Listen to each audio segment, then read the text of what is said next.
Hi, welcome to Hope in the Light of Suicide. I'm Tammy White. I'm the founder of the Bobby White Foundation. Good morning. I'm Bonni Snyder, your co-host. Well, we're back in the studio after a week off because you had COVID. You know, and and I think about that as hilarious because, it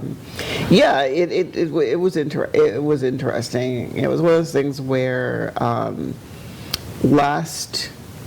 still 2 weeks ago, Saturday, no, it was Friday night, it was usually, this thing where I hang out with the neighbors. And we were all, sitting by the pool and, having a couple of drinks. And, typically on a Friday night it is, okay, so where are we going to go eat? We'll usually go out and eat something on a Friday. And none of us really wanted to go out anywhere because it's like, we both, four of us, it's my two neighbors, husband and wife, and then my neighbor next door to me, and then it's four of us. We hang out a lot together. But anyway, we all had a couple of, adult beverages, as we say. And so none of us were like, nobody's going to drive, who kind of talking about, well, we'll get, my neighbor's son, he's 24, I think it is, 23, 24. We'll get him to drive, and we're like, well, let's Uber somewhere. I'm like, no, let's just order food out. Anyway, long story short, I really wasn't feeling food. It's like, I'm not really hungry. Which is like unusual. When it's Friday, we're hanging out. The ritual, we eat. Anyway, I walked across the lawn to my house, crawled in my bed, and between earlier, late Friday night, early Saturday morning, it was like, bam, ton of bricks. I was feverish. The chills. I was hot. Sore throat and everything like that. And I was like, what in the deuce is going on here? So I just thought it was a really bad summer flu. Mm-hmm. And then, so it was all day Saturday. So I stayed in bed all day Saturday. So I just felt horrid. And then Sunday, same thing, fever, chills, and I just felt horrid. So Monday, I'm like, all right, this is going to the third. So I call my primary care doctor, as right now I'm a veteran, so call the VA, talk to a nurse kind of thing. And I was kind of struck when she was like, do you have an at-home COVID test? An at-home COVID test, and I'm thinking, that was 3 years ago, like, nobody, I was like, COVID, I think that was over. So I was like, yeah, I think so. So I, go into the kitchen, and she was like, okay, I'm going to walk you through this. And she was, and I'm, talk to you for a little bit. Did I wait 20 minutes for the results? Mine was faster than that. Yeah, it says here, it's rapid, but, you start seeing results before the 20 minutes, but, getting accurate results, you can wait 20 minutes. So I'm, going through the motions, doing all this, do the swab and whatnot. So she's asking me questions, And it's about 20 minutes into our conversation. She goes, how many lines do you see? And I was like, there's 2 lines. She was like, and I knew what it meant. I was like, I'm sitting there thinking like, wow, there are 2 lines. And we're talking a deep purple. It was, there was no mistaking, what this was. So anyway, she looks at me, she goes, congratulations, you have COVID. Of course, I almost on the phone to her said, what the fill in the blank? What do you mean? So I'm like, okay, so, quarantine. So she's like, I've got to go to the emergency room. She got to the emergency room. She's like, yeah, some medication. She wanted to ask me, ask them for this medication and have them, run a test. So I go to the ER, and I was like, I'm only here because the nurse on the phone said I had to be here. And long story short, the doctor at the emergency room, they were like, I'm not going to run another test. If you run a test at home, that test is accurate. It really doesn't make any sense for me to run another test. And she's like, just do, self-care, or supportive care is what they call it. Push the fluids, get some rest, stay away from everybody and whatnot. And I'm like, okay. And she was like, and I'm not charging you for this visit. And I'm looking at her like, what? She's like, I didn't do anything. She was like, it's like, I didn't do anything. I was like, I had a conversation with you, and I'm not, and which I thought was, so I was like, I respect, Well, yeah, because the hospital usually, usually you walk in the door and it's like, bam, you're charged right there. Right. But she was like, I'm not charging you for this visit, and she goes, I'm like, well, thank you very much. So we started talking a little bit. I was like, well, they told me they asked for this medication, and I forget what the medication was. And she was like, we only give that medication if, like, somebody's like, their oxygen level is really low or they're having trouble breathing. It's like, but my oxygen was at 97, and other than I just felt like crap. She was like, yeah, no. And she goes, I could do a chest x-ray on you, but she listened to me. She goes, your lungs are clear. She goes, I don't hear any wheezing or whatnot, so you're fine. She goes, yeah, I am not charging you for this visit. I was like, bet, thank you very much. And out the door I went.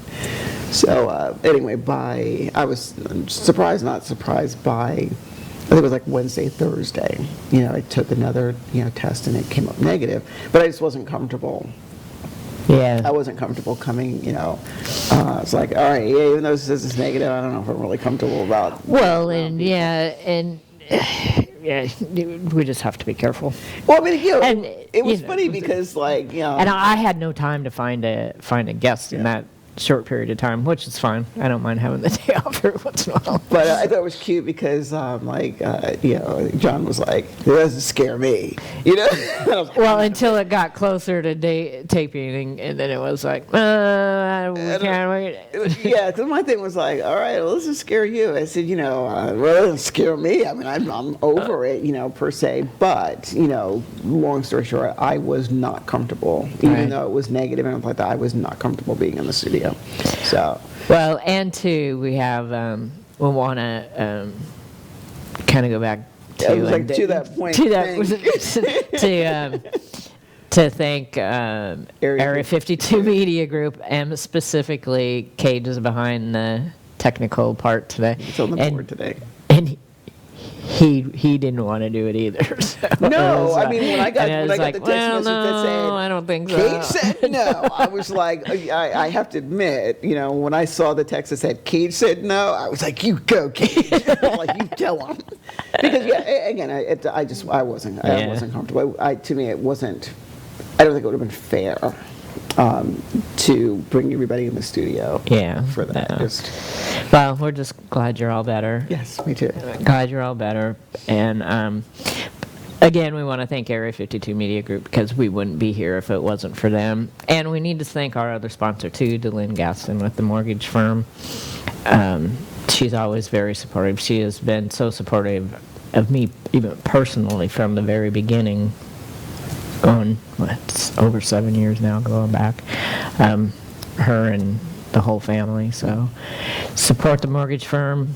We get a lot of things on social media in some of these groups that we're in, and everybody, people are like, "Oh, I'm a first-time buyer. Who do you recommend?" Blah blah blah. She has so much experience that she can help people that are first-time buyers, second mortgages, if you've done it before, or if you need help getting your credit squared away before you even buy a home.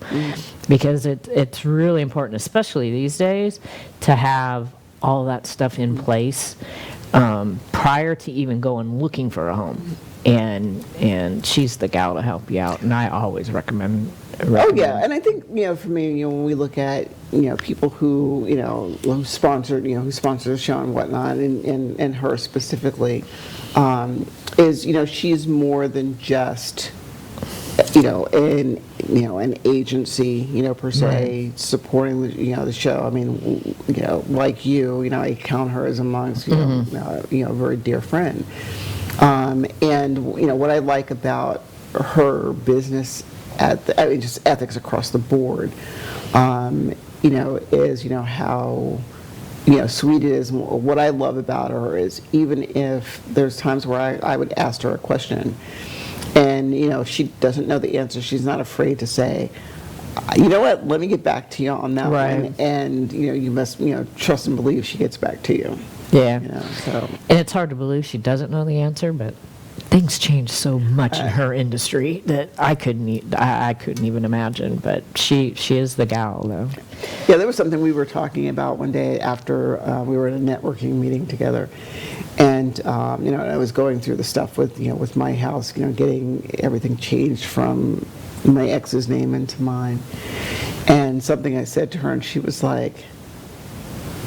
At first she was like, that doesn't sound, she was like, well then, then she was like, I guess it has changed, but, you're right, to hear her say, I don't know the answer to that one, or I didn't know that, it's kind of like, Who are you? What do you know everything. Yeah, but like I said, with the changes in the industry over the last several years, I couldn't imagine how hard it would be to keep up with everything. Well, you're back today. We're back today, Right. and it's kind of a different day. And so I'm kind of going to let you kind of take the lead on this show today, if you can.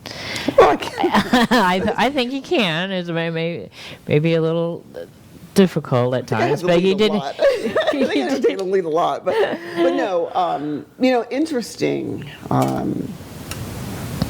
Last week, when I was, being out, it's like, okay, we'll just pick everything up next week, and it was funny, as we were, prepping for today, and it was like, today's a little bit of a different day for us in the studio. And I'm, when I say different for us in the studio today, it is different. We have a different taping schedule today than what we typically have. And so as the text messages last week were going back and forth, they were like, hey, we need to do this next week. And I'm like, okay, that's fine. And my brain wasn't processing what today was at the moment. And, I was like, okay. And then I don't know whether I had looked at the calendar or something was going on that I happened to look at the calendar. And all I could think of was, holy crud. And I think I immediately, I forget whether I did it in our group, in our show group text, or whether I text you solo, or maybe I did one of both. I think you did both. Yeah, I don't. And but I was like, it just dawned on me. Today is Patrick's birthday. I know. When I saw that text, I was like, and I'm sitting there thinking to myself that, part of me was like, if there was a day to not being studio, I wondered if, today should have been it. But I got up this morning, or actually as I was prepping for this, and all the while I kept saying, it's Pat's birthday. I'm going to be taping on Pat's birthday. And I remember, there was a little small piece of me that was watching the two group texts between us, and I was waiting for either you or John to say, we're not taping. Like, we're canceling taping. But which is interesting because the flip side of it, anybody that knows our producer would be like, you don't cancel shows.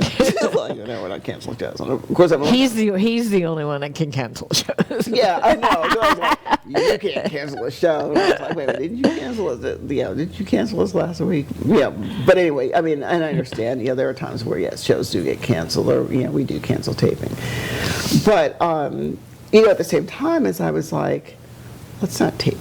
Maybe we shouldn't tape. Like, am I going to be able to tape?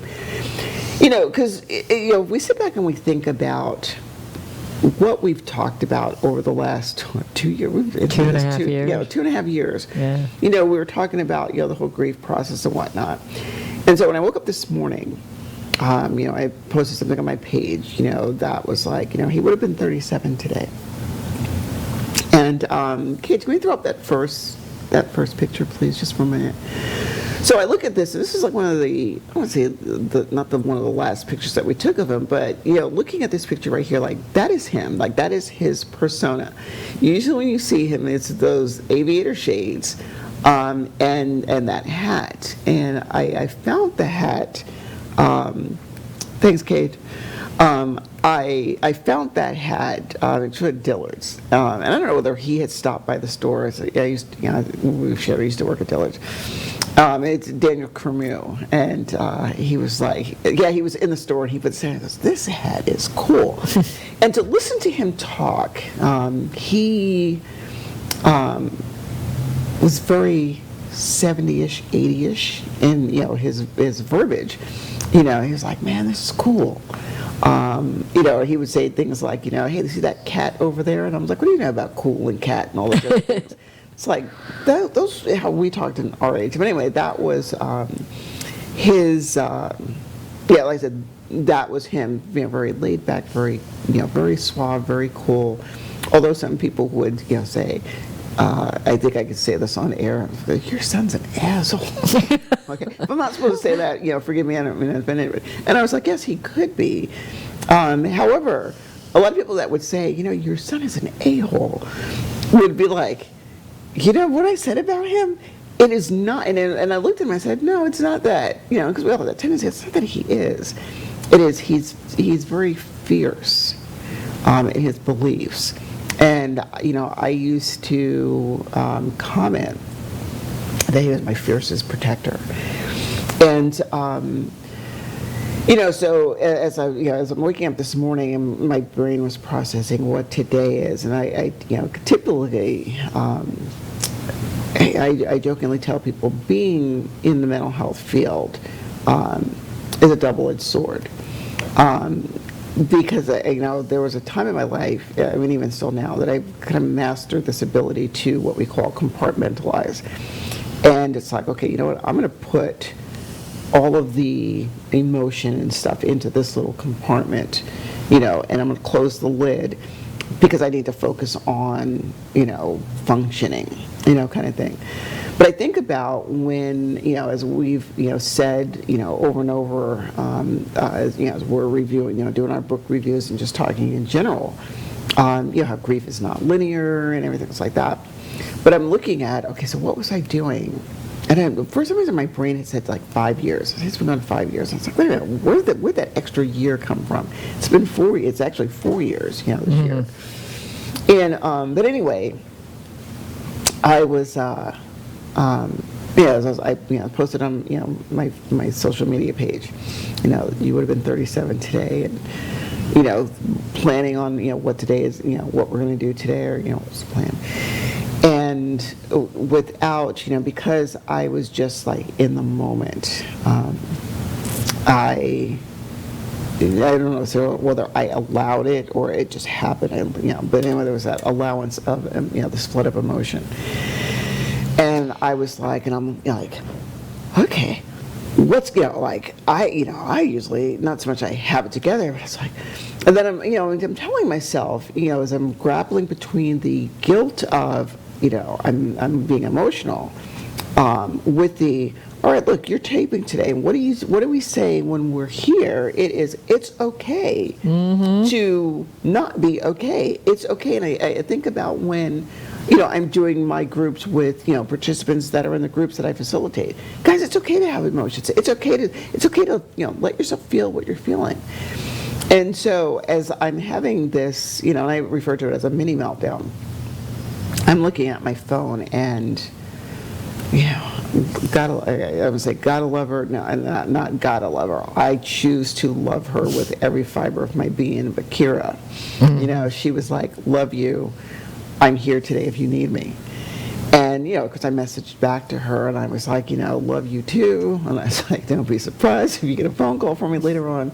But I think about how blessed I am, to have her in my life.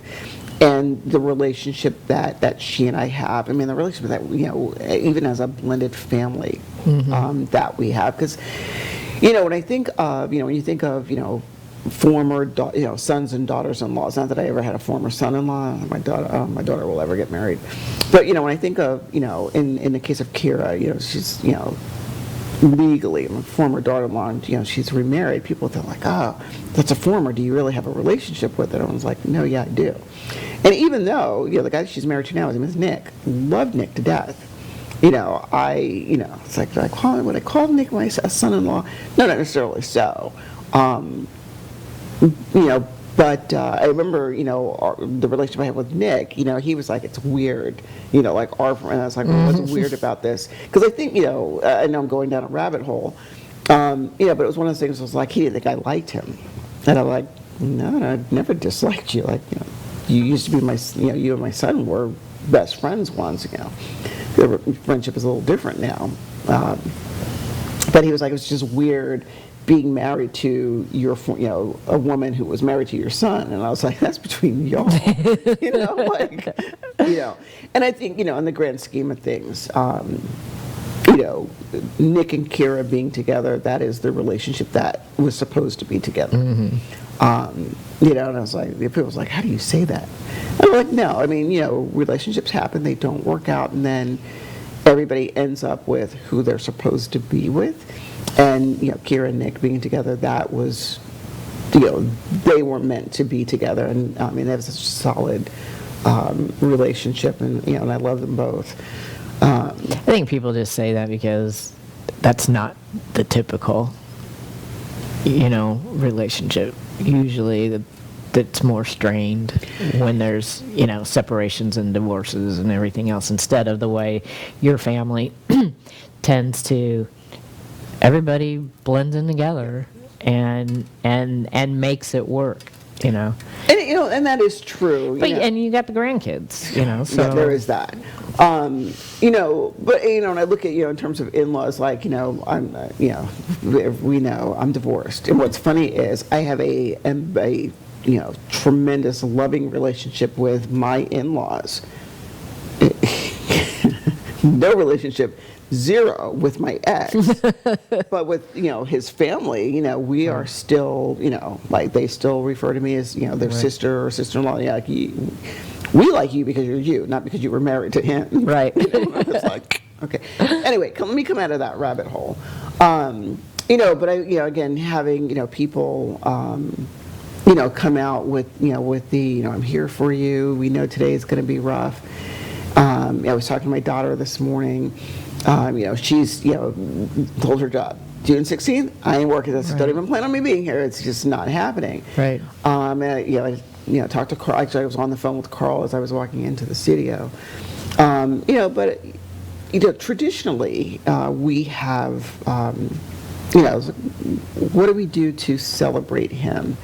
And, the very last birthday celebration that we had with him was a barbecue, and he was like, that was the best party he ever had. So that's the plan for today. But, enough of that. I want to focus a little bit on something that, after he was gone and, we were going through his stuff, and I was,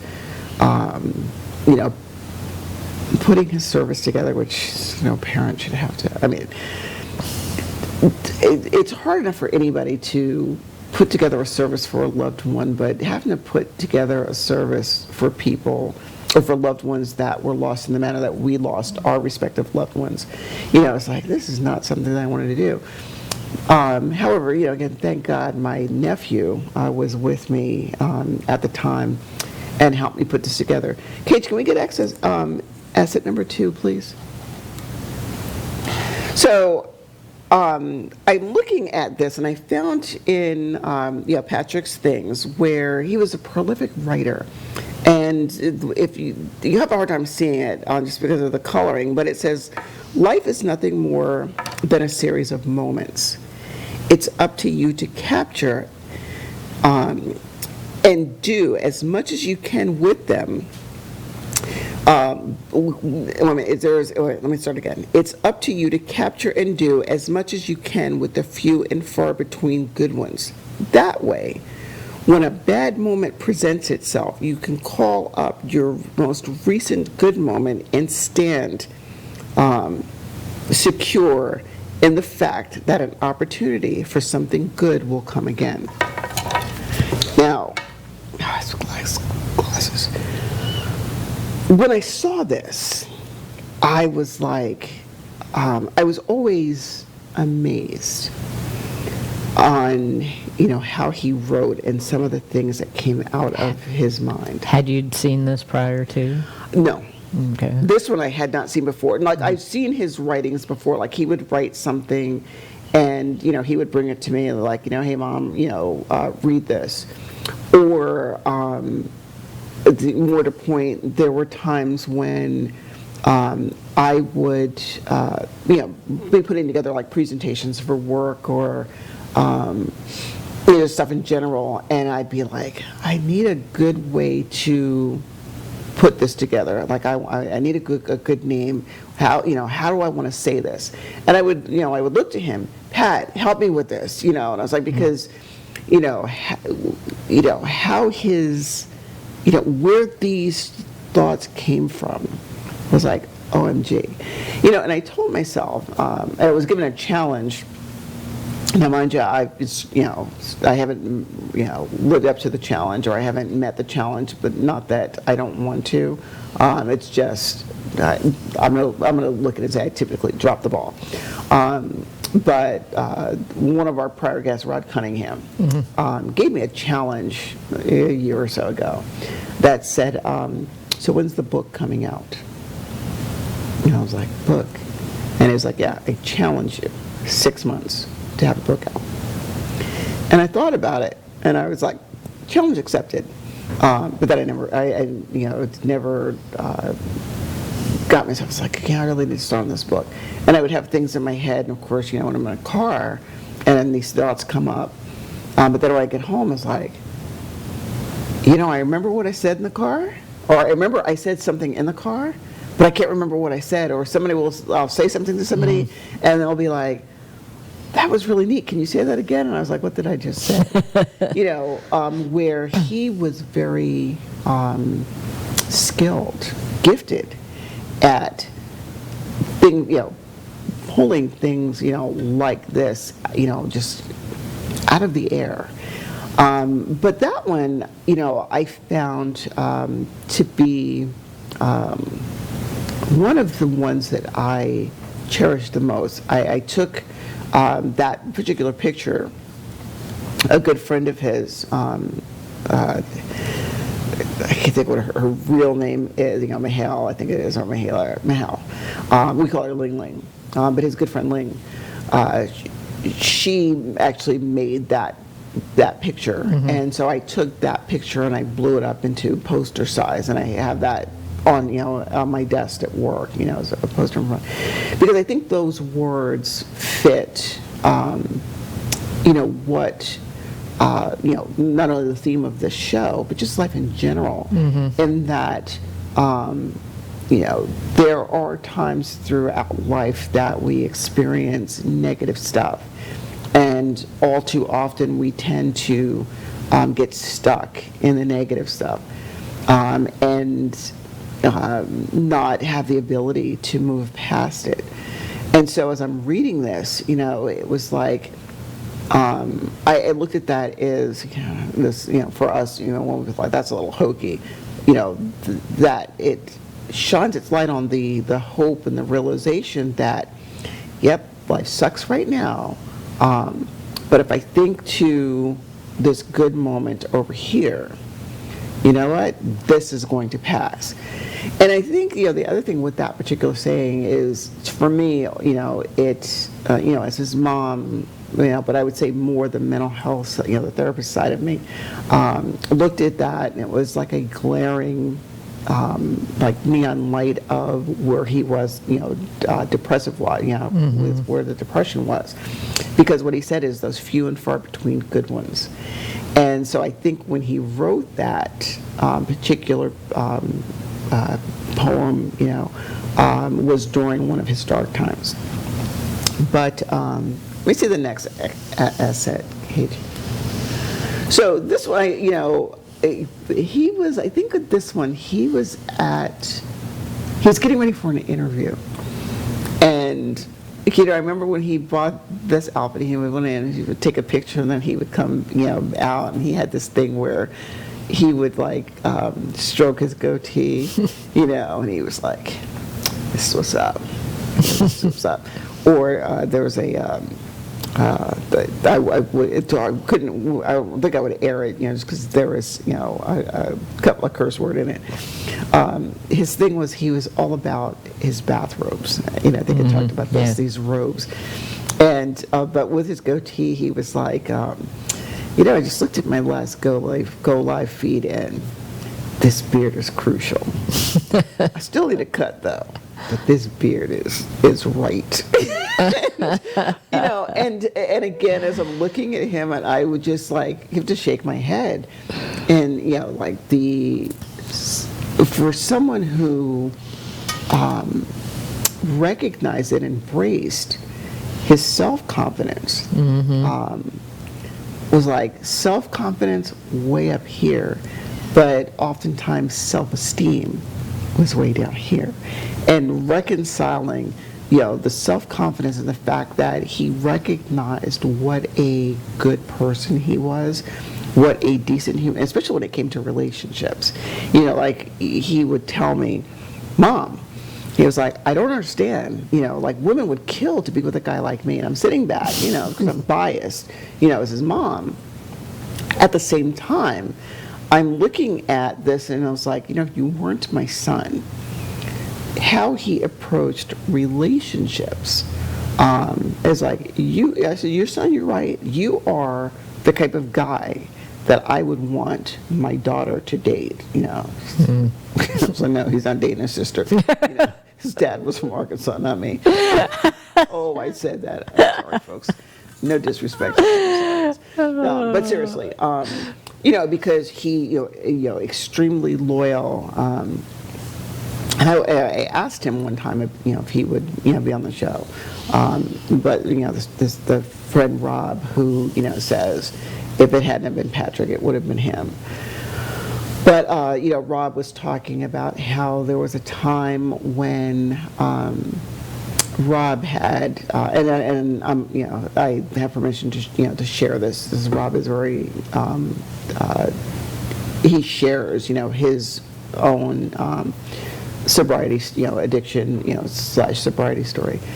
But he talked about how, one day he had suggested to Patrick, having relations with his wife, and Patrick went into orbit with him. Like, you're joking me. And he's basically like, read Rob out, like, you need to have more respect for your woman than this. And to Rob, he's like, being in that lifestyle, he said he was taken aback by this because he was like other people, and his wife, she's very, she's beautiful, beautiful woman, a very sweet person, beautiful inside and out. But he was like, it's strange how other people would have like jumped at this opportunity to, relationship with his wife. And he was like, he was in the lifestyle, and it was kind of like that was kind of commonplace. Right. But he was like, for Patrick to say, how could you not respect your woman like this? And I'm like, that's my son. Mm-hmm. That's my son. And Rob said it forced him to, look at, my God, he's right. How could I treat my wife like? Now, whether or not he'd ever done that before, I don't know. However, I look at what has transpired from, the day, the few days, that's like a month or so, after Pat was gone, when Rob came to my door to explain what his relationship was, that he was like, so much about his life has changed. And he credits, Patrick's loss, to his sobriety. So let's go to our next asset. So this one was one of a trip that we took. It was my birthday, and in that you have Carl, the woman with him was girl he was dating at the time, CJ. Love CJ. Still have a relationship with CJ today. Love her, love her, love her. Then there's Patrick, my daughter Jean, myself, and then the guy on to our right. So it'll be the left side of the photo. That is one of my longtime dear best friends, Mark. And Mark worked at Disney at the time, and he was like, hey, for your birthday, let's go and celebrate at Disney. And so this was just the six of us hanging out, having a good time. And I remember at this particular trip, Patrick, Jean, and I must have rode the Terror Tower at Universal, not Universal. It's at Disney. Is it Epcot? But anyway, Hollywood Terror Towers. Yeah. We must have rode that ride like 12 times. Like, we would get off of it, go in, get on again, and Mark was like, I've been on this ride so many times I can't stand it. And he was like, he would tell us that's I want to say 13, I might be exaggerating, but 13 different drop sequences. So of course we were like, well, I want to see, we're going to do every drop, so because every drop sequence that they have, and so we would jump off, run around, get on it again. This is No, really thank cool. you. Oh yeah, no, we loved it. We loved it. That's too much for me. We loved it. Let's pop our next one.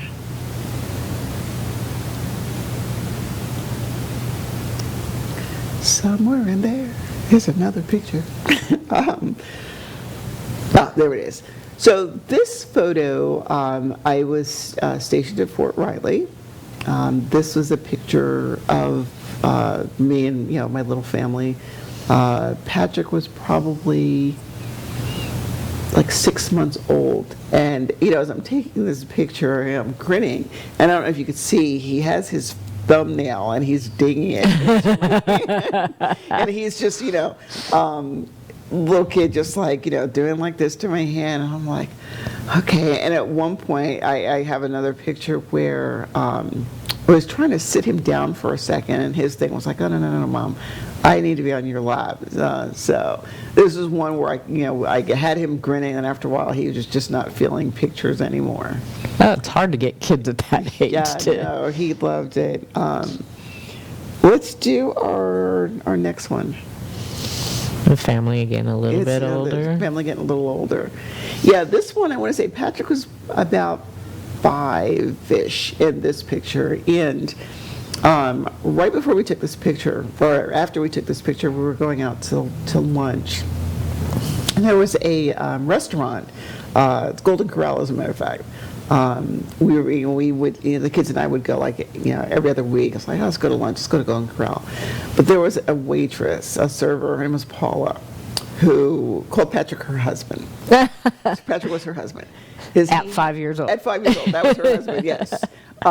He had, these, his eyelashes were, he had these killer eyelashes, and so we'd come in, and he's sitting down, and she, the first time we ever went, she walks over and she's like, oh my God, he is so gorgeous and whatnot. She was like, you're going to be my husband. And, of course, I know it wasn't anything. Right. Some people that would be like, is that little perverted? I was like, no, guys. Back when you could say things like that, Yeah. people didn't get offended. But, so of course, whenever, we were like, all right, guys, where we're going to go eat at, Patrick would always be like, I want to go see Paula. And I was like, okay. He was like, I need to go see my wife. And it was so cute. So we would go in, and I think she was, she finally, when she left Golden Corral, she wasn't a server anymore. She was like, I'm leaving. He was devastated. Another friend of ours, she would send cards. Now, Patrick, at 5, he probably had like 5 or 6 wives. These women who, friends of mine, or people that we were acquainted with. That was like, no, he's my husband. And like one friend, she would write me letters. She was like, I was like in love to my husband, and it was those eyelashes. Next one, please.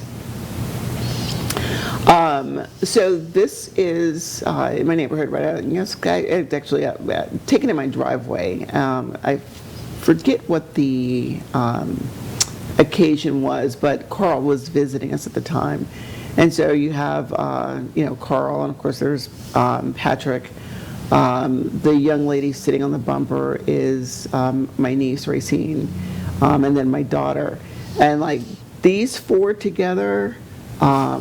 Was, like, you never knew what you were going to get. Actually, I know what this one was. It was my birthday, and the 4 of them had been like conspiring for like a month that Carl was going to come in and surprise me for my birthday. And I remember that morning, I wake up. It was like 2 a.m. when he got in, and. My light was on in my bedroom, and I'm looking up, and I'm, looking at these 2 faces, standing above me, like, hey, Mom. And I didn't have my glasses on. It's like, okay, am I seeing double?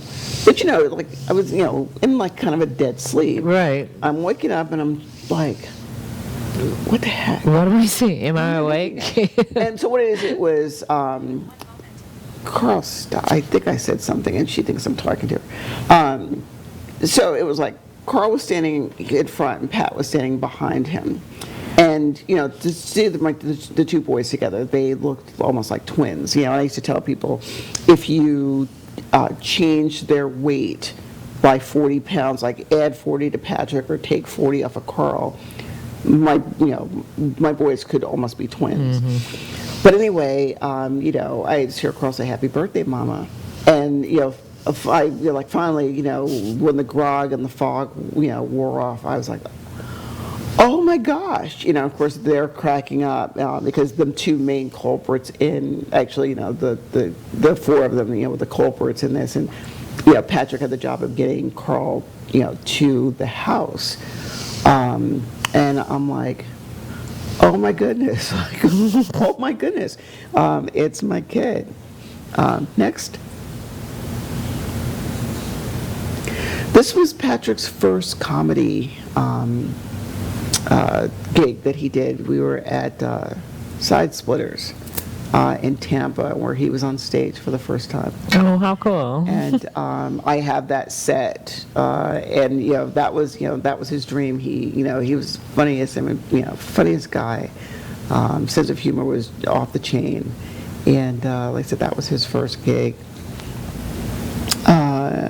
Next one. This is one of my favorite photos. This was taken, I want to say it was, no, they were here. Or no, they were back in Kansas for a visit. And Patrick took this picture, and he entitled it "The Twin Towers." And, you know, of course, that's the shadow, you know, it was him and Devin. You know, and people would always, you know, comment whenever you saw Pat, unless he was at work. If you saw Patrick, you saw Devin. And, you know, at one point there was a, you know, kind of a custody battle thingy going on between Devin's mom and him. And, yeah, again, and I don't disparage Dev's mom because I love her to death. You know, I do love her, you know, and her family. But I shouldn't say but. I love her. I do love her. When it was like the Leavenworth police, you know, someone had said he'd kidnapped Devin, and they were like, "What? Like, first of all, you can't kidnap your own. Can you kidnap your own kid?" However, you know, the police, you know, stepped in and were like, "Negative. When you see him, he always has that boy with him." So no, he's, you know, and it's like, no, it was, and I forget, I don't think it was his mom that started it, you know, somebody else. But anyway, you know, it was, "No, guys, you're mistaken. You know, Patrick is the one that has custody of him." And I'm like, okay, no, next one. So, you know, speaking of, this was taken actually the summer before we lost him. That is Carmen, that's Devin's mom. She had come in, you know, for one of the two visits while they were, you know, since Devin's been here. You know, Patrick's hope during this visit was to convince her to move from Kansas to here. You know, and he was like, "Mom, I just want my family back together." Yeah, because he loved her, and like after he was gone, you know, he actually spent a lot of time with her when we were in Kansas the week before we lost him, because, you know, we got back from Kansas on the 7th. I was looking at my phone today, like the very last picture I took of him was on August 7th, and he was gone 4 days later. Next one. So this is Naeem and Nyla. This is Devin's siblings. His middle son and his only girl. You know, and unfortunately, you know, with Patrick's loss, I don't know if we'll ever see, you know, they'll you know, be adults, or they'll probably end up being adults before I see them again. And I think it's, you know, it's a shame that, you know, Devin will, you know, does not have a relationship with his siblings, with his dad being gone. But we miss them. You know, losing people and the dynamic that it takes, the changes amongst families, and with his two siblings, which is strange, because their mom, at one time, especially when I was concerned, would be like, I'm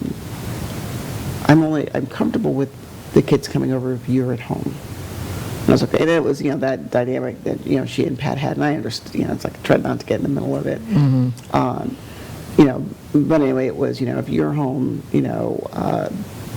I'm comfortable, so if you're going to be home, the kids will come over. And there was a couple of times where Nye would come and he would spend like the entire weekend with me, and it was so cute, because I had to prep him like several hours in advance when his mom was coming to get him. Because I remember one time he was visiting, and I was like, Mom is coming. I said, Mom's coming to pick you up. I said, it's time for you to go home. And he got this look on his face, and he was like, Anna, I can't go home. And I'm like, he goes, no, I can't go home. And I was like, well, but Nye, it's, like I said, he was with me the entire weekend. I was like, Right. I can't go home. And, his mom would come and get him, and he would, oh my God, throw a fit. And of course, as Nana, I'm like, oh. So his mom and I, we would do this thing where she would call me. And so it was like, okay, this is what time we're going to pick him up. And we had to prep him, to when Mom gets here. It's, you have to go home with her, but you can come back, and we got it was like I said, nothing negative concerns. So he loved the idea of spending time with Nana. I don't want to go home, but then eventually he would get in the car and he would go home with his mom. Right. And, everything was good. But Tisha and I would have to do this thing because she'd call me. She's like, "Can you please prep my son and let him know that I'm coming to get him?" And I was like, and we're like, "Yeah." And so when he got there, I was like, "Okay, so remember, me and Mommy talked to you and said, it's time to go home, and she's going to bring you back whenever the Right. next trip was." And he was like, okay, but it was so funny because we would look at each other and it was like, so when we prep him an hour, a couple hours beforehand, and say, your mom's coming to get you, he was fine. But if we did not prep him, I can't go home. It's almost like he was, I know what it is, I'm not ready to go home, Right. kind of thing. And then I think we're up to our last asset for this. So this was, again. Shortly after Patrick and Devin moved to Florida, Devin was about a year old. It's like they moved here when Dev was a year. And this is another one of those pictures that I absolutely love. I love because it shows the bond and the love that Devin and his dad had between them. Interestingly, as I was getting ready for today's shows, I think. You guys were indulging, this trip down memory lane, this, dedication of, this show to Pat, on his birthday. As I was getting ready for the show, like last night, we're having this conversation with, Dev, and I'm like, tomorrow's Daddy's birthday, and I was like, yeah, and I was like, so what do we want to do? And right now I've got like 5 of the grandkids, been with me the last 3 weeks. Mm-hmm. Summertime at Nana's, and I've been off work. But my one granddaughter, I get the ages mixed up. I think she's 11. Is she 11? She might be 12. No, she's 11. I was like, what do we do? And she's like, we can go put flowers. I'm going to go and put flowers on his grave. And I looked at her and I thought, oh my God, that was so sweet. But I had to tell her, Lele, Uncle Pat's right up there, And I was like, that is so sweet. And I said, but there is no graveyard. And it's like, Uncle Pat's right up there. And I don't think she processed or realized that. And I said, Devin and I decided we were bringing Daddy, bringing his dad home, bringing that home. And I said, see the box with the picture? And she said, yeah. And I was like, no, Uncle Pat's in that box. And she, oh, okay. Yeah, explaining that to an 11-year-old. But anyway, I asked Dev, I said, how how would you feel about coming on the show? And he was like, no. He was like, I can't do that. And I looked at him, and, part of it with him is he's accepted, and acknowledges that his dad is gone. He's just not able to talk about it. He just says, well, he's kind of like at that delicate age though too, isn't? What is he, like 13? He's 13. 13. And then too, and I'm just thinking, okay, today is his dad's birthday, which is going to happen every year. Father's Day is 2 days later. Well, and I mean, even beyond, and in, the fact that, he's in those, those teenage years, hormones are raging and everything like that. I think what it is for him, the fact that, he knows his dad is gone, for him to talk about it, or not talking about it is like a protective factor for him, because to talk about it, it rips the bandage off again. It like rips the scab open and it's raw, because it's that reminder. Wow, my dad is not here. And unfortunately, for Dev, with his father's loss, was not only did he lost his dad. His mom is not I hate to say she's not a part of his life. They talk. He has a relationship with her, per se. At the same time, it's a unique relationship because he's told his mom, I'm having Nana adopt me. And, his mom is perfectly fine with it. She understands, this is what he wants. And, she was like, I'm fine with it as long as, I will always, I'll be a part of your life. Right. And I told her, and recently his uncle, her brother, has reached out to me. Is it okay if I communicate with Devin? I was like, I would never stop you guys. Right. But I respect her brother because, what he said to me was, it would be, what's the word he used? Uncivilized. He goes, it would be uncivilized for me not to ask permission. And I respected, where he was coming from. And he was like, I respect you immensely. And he goes, do you remember how Patrick and I became friends? And his name was Jesus. Patrick was the first friend that Patrick was the first friend that Jesus had when he moved to Leavenworth. They were in elementary school together. Oh, wow. And Patrick was like, had his back when he was, had an interest in this girl. And he was like, don't worry about it. You didn't have any interest with the girl. I got your back if someone says something about it. And so they've been, best friends for, elementary school through, the time Patrick left. Right. Wow. And so, but yeah, I told him, I was like, no, I would never cut you guys from his life, but this is what he wants. Well, maybe at some point down the road, Devin might feel comfortable coming on the show and talking. I think it would be cool, if he got to that point that he could do that. Oh yeah. I think that would be neat. Yeah, and then of course, unfortunately, he's lost the relationship with his siblings. With his siblings too. I think that's the one that gets him the most. His dad, his mom, and his siblings. Right. Yeah.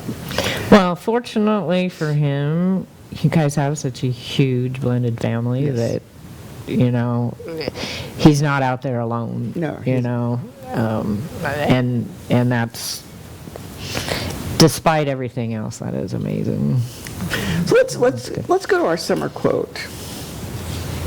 So it says, "And the blueness of the skies and the warmth of the summer, we remember them." And I love this quote as I was looking at what kind of quote do I want to come up with, and I wanted to bring something that not only celebrated this is us losing Patrick, but I thought it was a nice segue into what our next segment is about, because we are going into summertime and, talking about summertime grief, which is going to be our next show. Our next show, Summertime Grief. Yeah, it was summertime grief. But I like that in that, when I look up and we see the blue skies and, how that calming effect it has on us. Well, like we talked about a couple shows ago too, and I had one of those similar because there's a certain time in the springtime here where the skies are just this magical blue. And it was that way when Bobby passed away. And it just reminds me of his gorgeous blue eyes. And whenever I see that color of blue sky, it's just like, it's kind of weird, but it's calming. Yes. I mean, it is. It's just calming to me when I see that color of sky. And it's a specific color, and there's no clouds in the sky. And for you, with Bobby's eyes being blue and that color, I look at it as that is him. What it's Right. like, I'm still here, babe. I'm Right. still with you. Yeah. So, let's do the reminder of our lifelines. Please, as we always say, please make sure that we have, you keep these lines very close by. Remember that 988 is a call and a text. You never know when you might, need to reach out, not only for yourself, but for someone. So have these numbers close. Yeah, put them in your phone so you can easily give them to other people too and get them to put them in their phones. Exactly. So- And we will get to, into it our next segment. We have Art for Hope coming up. Oh, gosh, I forget. Yeah, Art for Hope, September 7th. We're looking for sponsors. It's going to be a great event, of course, being held at the Hilton Garden Inn, and I forgot to bring a piece of artwork again. But I'm going to start bringing in some artwork, and we'll start posting it on both the show and the foundation and the Art for Hope. Art for Hope has its own Facebook page, too. Well, thank you for, celebrating Patrick's birthday with us. And as we close out all the time, Remember, there's always hope. hope. Thank you.